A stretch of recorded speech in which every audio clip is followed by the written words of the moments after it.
લાકડા મૂકેલા છે. ગ્રામજનોને વિનંતી કે આપણે સ્થાન ત્યાં ગ્રહણ કરીશું. સ્ટાફ મિત્રો આપણે સ્થાન ગ્રહણ કરીશું.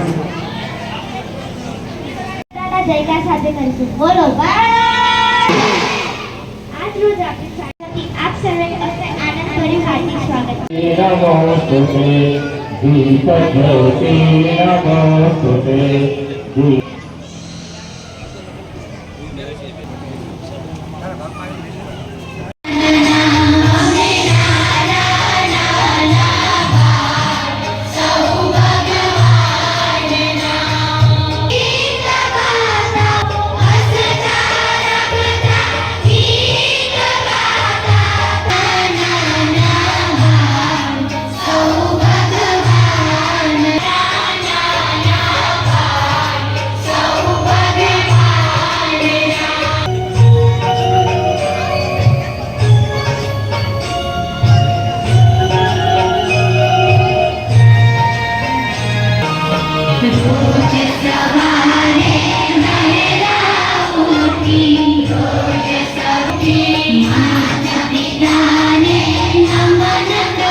प्रधानमंत्री राइजिंग स्कूल ऑफ इंडिया એટલે કે પીએમસી શાળામાં આંધ્ર પ્રાથમિક શાળામાં આજ રોજ શાળા પ્રવેશોત્સવ 2024 અંતર્ગત વધારેલા 39 વિરમગામ વિધાનસભાના લોકલાડીલા યુવા અને ખૂબ ખંતીલા ધારાસભ્ય શ્રી હાર્દિકભાઈ પટેલ સાહેબ,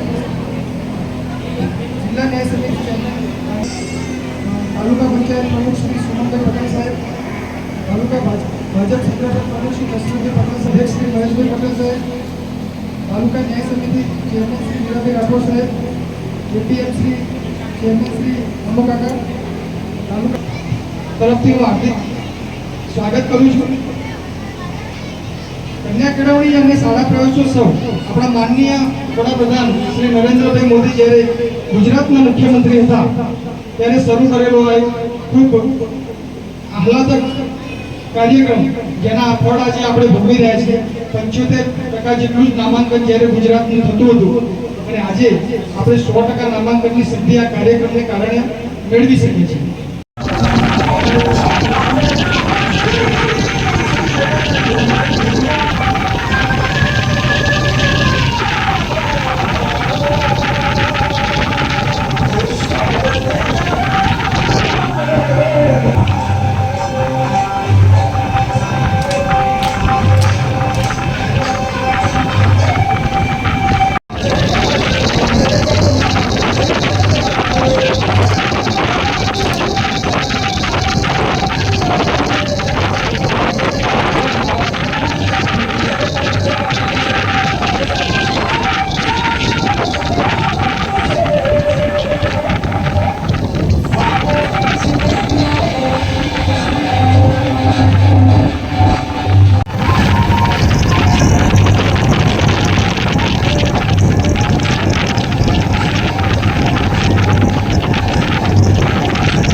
તમામ બાળકો સ્ટેજ ઉપર લાવી અને અરે ફાઇનલ બતાવીશું.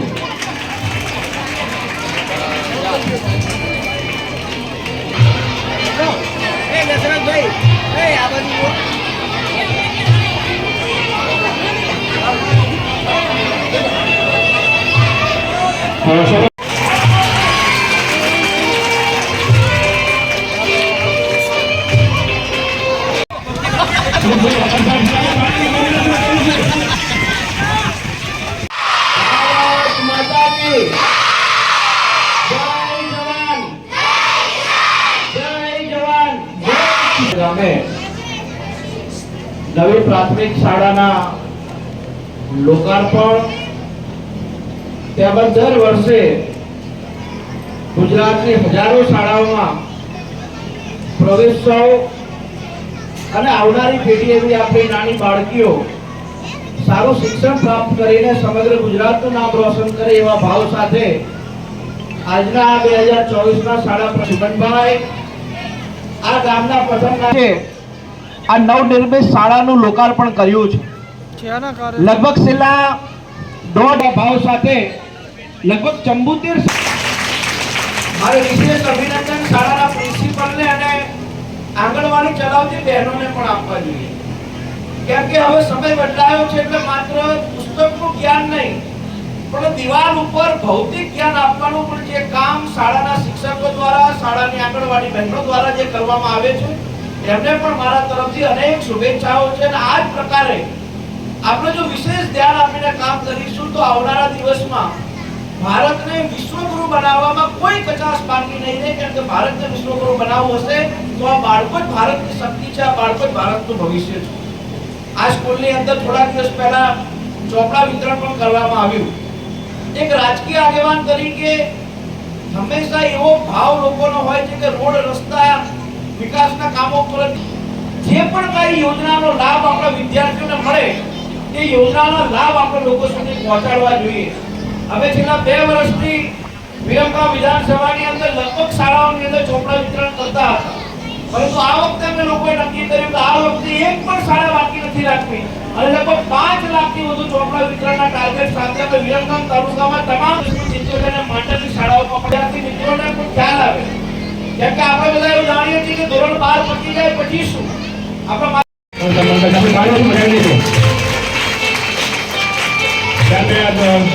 આપણા મહિલા મહામંત્રી સદસ્યો અને એમના પતિઓ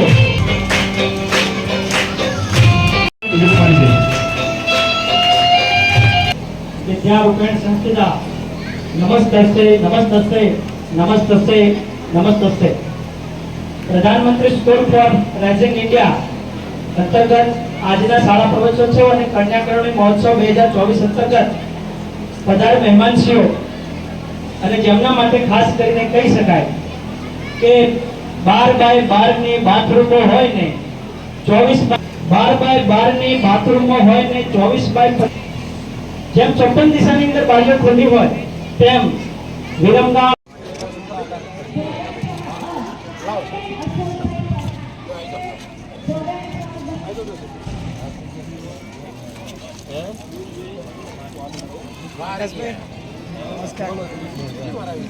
માહિતી મેળવીશું. પ્રવેશીય તારણાઓ ઘણા બધા છે. તેમાંનો એક એટલે કે એકલવ્ય. એકલવ્યનું નામ આપણે ક્યારેક ને ક્યારેક સાંભળ્યું જ હશે. એકલવ્ય શ્રેષ્ઠ ધનુર્ધારી હતો. એકવાર એકલવ્ય વિદ્યા શીખવાડો ત્યારે ગુરુદ્રોણ ના પાડે છે. કારણ કે તે ગુરુદ્રોણ કહે છે કે હું માત્ર કૌરવો અને પાંડવોને જ વિદ્યા શીખવું છું. માટે ગુરુદ્રોણે ના પાડતા એકલવ્યએ ગુરુદ્રોણની મૂર્તિ બનાવી અને તે રોજે એ મૂર્તિને નમન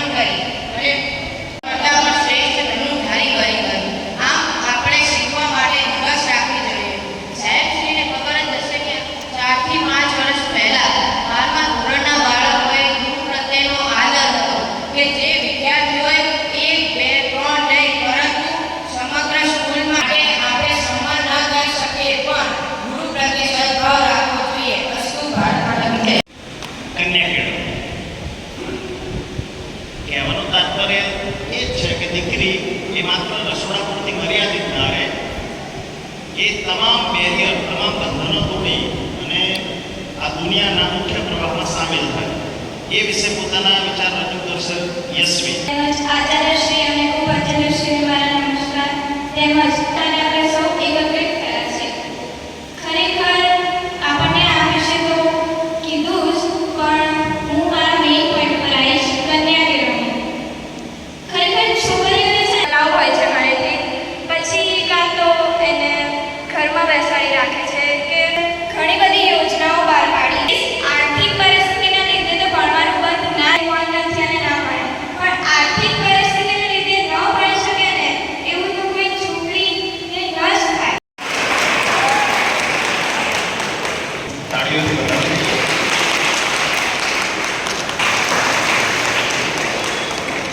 ઇનામ લઈ એમના સુધી પહોંચાડી દઈશું.